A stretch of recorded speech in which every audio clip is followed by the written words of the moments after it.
I was actually at the wedding of one of my close friends who is a great European entrepreneur, Daniel Ek. He's the founder of Spotify. Not from Italy, but from Europe overall. And most of the people who he serves are not from his country, right? Another example, I think one of our winners of our FB Start program that we do across the world to help developers build different tools and build businesses, Max Ciociola, I heard might be here. Is that right? There he is. You want to stand up for a second? The founder of a company.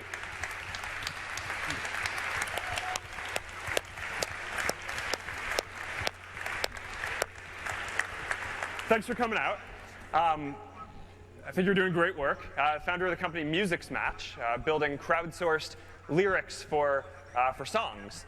And I think what we're seeing though is that more than ever now, we have the ability to, wherever we come from, to put an idea online and where it resonates. And I think in Italy especially, what we see with the community here is that more people use Facebook to actually connect with businesses, small and medium businesses, than almost any other country in the world. I think it's about 29 million people in Italy are on Facebook. So it's about 90% of people who are on the internet. 9 in 10 of people in Italy are connected to a small and medium business, which is a standout for what we see across the world, which I think means that if you're interested in starting a business here in Italy, that's a pretty good entrepreneurial culture and community that you have here of people who want to engage. So I'd be optimistic and just focus on what you want to build and bring it to the world.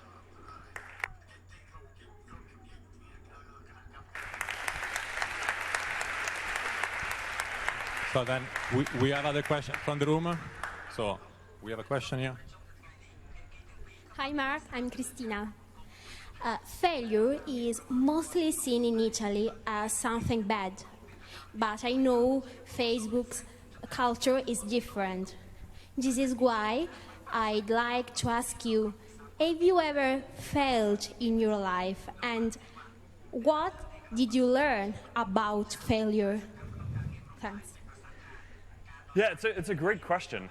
I think a lot of entrepreneurship is learning as quickly as you can, right? Because no one starts off knowing everything that they're going to need to build something.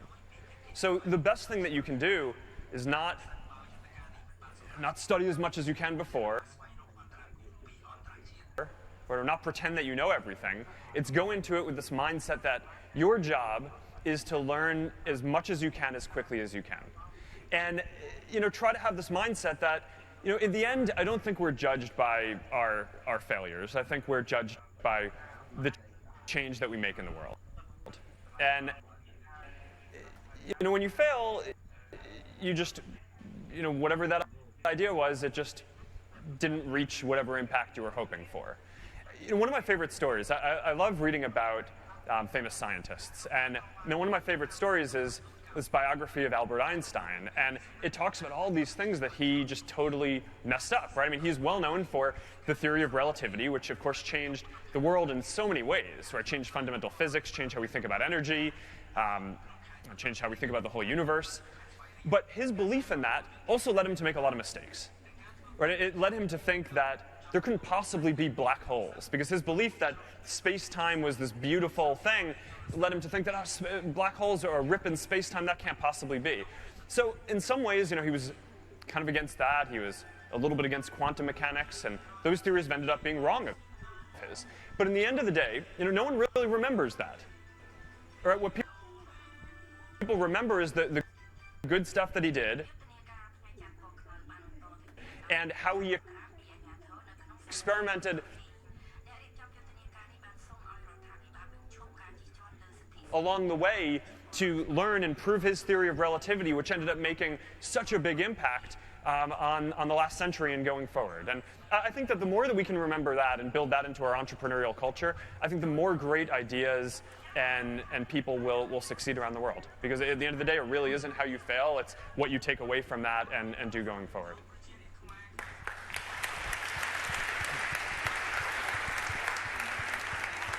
Now we have another question from the thread. We also need to respond to the questions arriving from the thread. So it is from Giacomo, from Luis University, so one of your colleagues. He would like to know something quite personal. So what are the 3 top personal qualities to reach the top, in your opinion?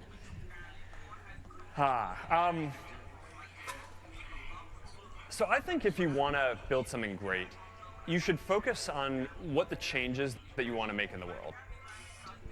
Right? That to me is number 1. Right? I see too many entrepreneurs who decide that they want to start a company before they actually know what it is that they want to build. And to me, that just seems backwards, right? You know, building companies, you're going to change a lot. You're going to need to learn a lot along the way. So it really makes sense to go in with an idea of what the impact is that you're going to want to do, not that you want to have a bunch of people working for you or want to start a company or something like that. The second is that no one does it alone, right? So you need to get the best. You need to build the best team that you can. But I think that there's this myth in the world that of kind of the founder, right? The individual. You know, a lot of people, they talk about me in Facebook, and it drives me a little crazy because I think that understates that this is a big team effort, right? I mean, we have a lot of people working on Facebook now, thousands. And even at the beginning, there were a bunch of people who were working on it. And when you look at most big things that get done in the world, they're not done by one person. So, you know, you're going to need to build a team. And so you go in with the idea of what you want to do in the world. And the next most important thing that you're going to do is just surround yourself with the best people that you can to learn from. Because you're going to need to learn over time, and you're going to need people who have complementary skills, because you're not, no matter how talented you are, there are just going to be things that you don't bring to the table. I mean, that's certainly true for me. Our company works because we have a really talented core team of people who complement me, who have different skills that I don't have. And then the third thing that I would say is just persistence, right? So nothing ever goes the way you want it to, right? People talk about overnight success, and that's not the way it works, right? Overnight success happens after you work for a long period of time to build something. Then one day you wake up and people are like, oh, this is successful. It just appeared. And that's never how you experience it when you're actually working on it. And so when you're building something, you're just going through all these trials and tribulations along the way. And I think a lot of people give up, right? And that takes different forms, right? You don't push through to see through what you believe. Some people sell their company before it reaches its full potential. Some people change the direction. Some people leave.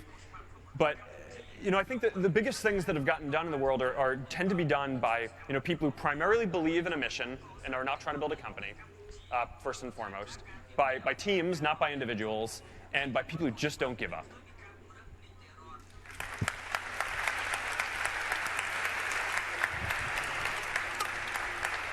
So, Mark, now we have a question from a video from Pesaro.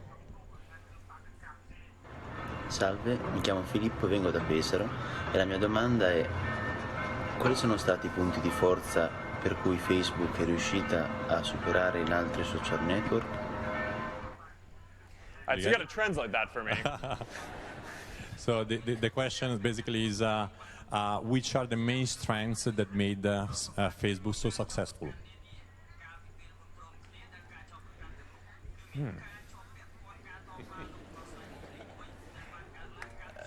I think it's that we focus on learning, right?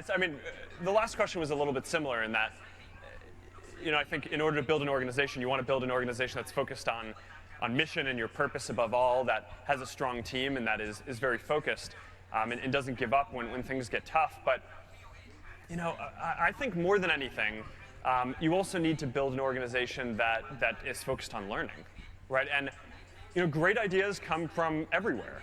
Right, they come from listening to our community. They come from our employees. They come from doing research. They come from other companies who are doing interesting things in this space. And our job is to just learn as much as we can to build the best things that we can for our community. Right. So, I can give you one of my favorite examples about this. I think when you're building a company, you want to set yourself up to just learn as quickly as you can. And for us, one of the ways that we do that is by empowering all these different people at Facebook. We have thousands and thousands of engineers. And if every idea had to go through me, then the company would probably go pretty slowly. Right? If everyone had to run by me what they wanted to do. So instead what we've done is we've built this whole system where any engineer can just experiment with their own idea. Right? So you can build something, you can try something out, and you can release it to the world. Not to the whole community, right? So not to more than 1 billion people, but you can roll it out to maybe 10,000 people or 100,000 people, or a lot of people in the community to see how they like it. And you get feedback. Right? So every engineer does this, and they get feedback on how their idea and their version of Facebook that they have built helps people share. Does it help people more than the other versions or less? How connected do people feel? How happy do they feel? How informed do they feel by the news in their news feed? How much do they enjoy the ads or the businesses that they interact with? And when someone ships an idea that's good, then we incorporate that into the version of Facebook that we ship for all billion people around the world. Then, if it's not a good idea, then we catalog it and we write down what the idea was, that way we don't keep on repeating it. But we learn that lesson, and then we go on and do different stuff. But a lot of what we're trying to do is empower the organization to learn as many lessons as it can as quickly as possible. And if someone tests something and it doesn't work, then that's not the end of the world. We just go on to the next idea and keep learning. But I think that's how, over the last 12 years, we've been able to stay ahead and keep building things at a faster rate than all the other competitors and other folks in the space, is that we just are really focused on learning as quickly as we can. Because we know that we don't have all the ideas today, and that building a company over the long term is about having a lot of ideas. It's not just one at the beginning, so that's what we need to do.